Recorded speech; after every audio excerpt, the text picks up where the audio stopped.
Hi, I'd like to talk about the Ai1 acoustic DI with preamp. This little unit can be used by professional musicians or for home and private practice. Let's look at the primary input-output panel.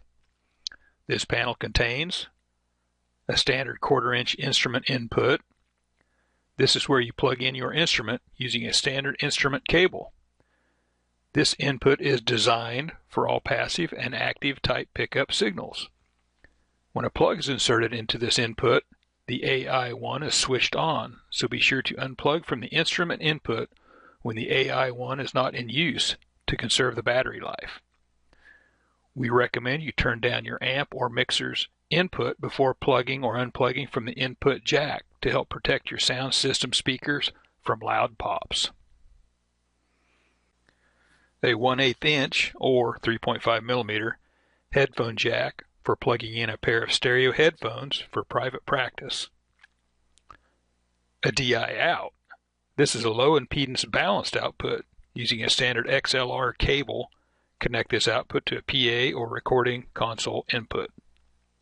An output jack. This is an unbalanced output. Using a standard instrument cable, connect this output to a stage monitor, amp, or mixer. The level control on the Ai1 determines the volume of the signals heard through the headphones, DI out, and output jacks. Use a level control to set all Ai1 output levels to best match your sound system and give you the least amount of noise. Okay, now let's look at the control panel. The control panel has a power indicator. This green LED illuminates when the Ai1 is activated. The input gain is the first control you should adjust. The input gain sets the level of amplification applied to the input signal to boost it to a usable level. You'll want to use the highest input gain setting you can without overdriving or distorting the signal. If you are using a high output active pickup system, you will use a lower setting on the input gain. If you're using a passive type pickup system, you will need a higher setting on the input gain. For initial setup, we recommend setting all the controls to the midpoint or 12 o'clock setting with the shape off. This is a medium gain flat response setting. To adjust, slowly turn the input gain up or clockwise while playing your instrument until you begin to hear some distortion. Then back the input gain down or counterclockwise until this distortion disappears. This will give the Ai1 the most signal to work with and the best signal to noise ratio. Take note of this optimized setting for future reference. With some high output active pickup systems, you may need to lower the volume on your instrument if you hear some distortion at lower input gain settings. The level adjusts the amount of signal sent to all outputs. The DI out, output, headphone, and RCA line out. This is like the master volume on a guitar amplifier. The bass control adjusts the amount of cut or boost in the low frequency range, around 150 Hz. The treble adjusts the amount of cut or boost in the high frequency range, around 5,000 Hz. The shape switch gives you a quick way to notch the mids or make an overall adjustment for a guitar that has excessive mid-range. This gives a fuller sound with extended high end.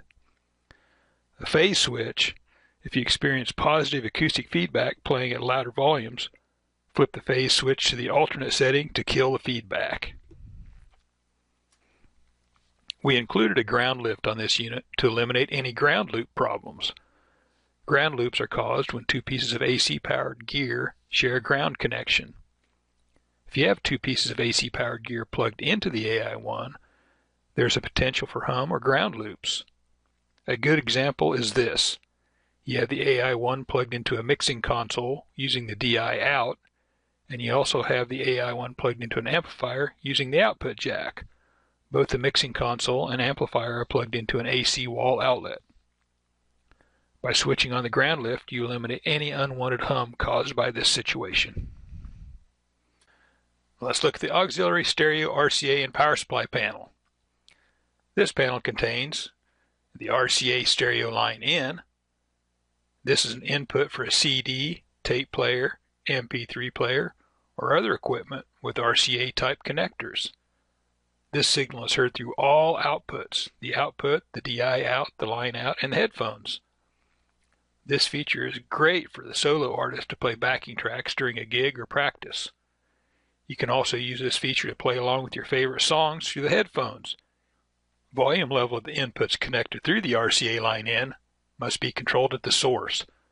The level control does not affect the RCA line in volume.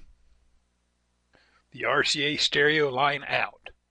This can be used to patch your acoustic instrument into any audio equipment that uses RCA type inputs, like your home theater or stereo system, to allow you to play your instrument without an expensive amplifier.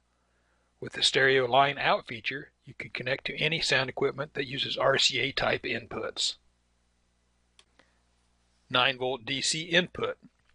Plug a standard Boss type 9-volt DC adapter in here. Plug must be a 2.1 millimeter barrel type with center negative polarity. The battery may be left in or taken out when using an adapter. To install or replace the 9-volt battery, simply open the easy access battery door located on the bottom of the unit. Always remember to unplug your guitar cords from the Ai1 to conserve battery life.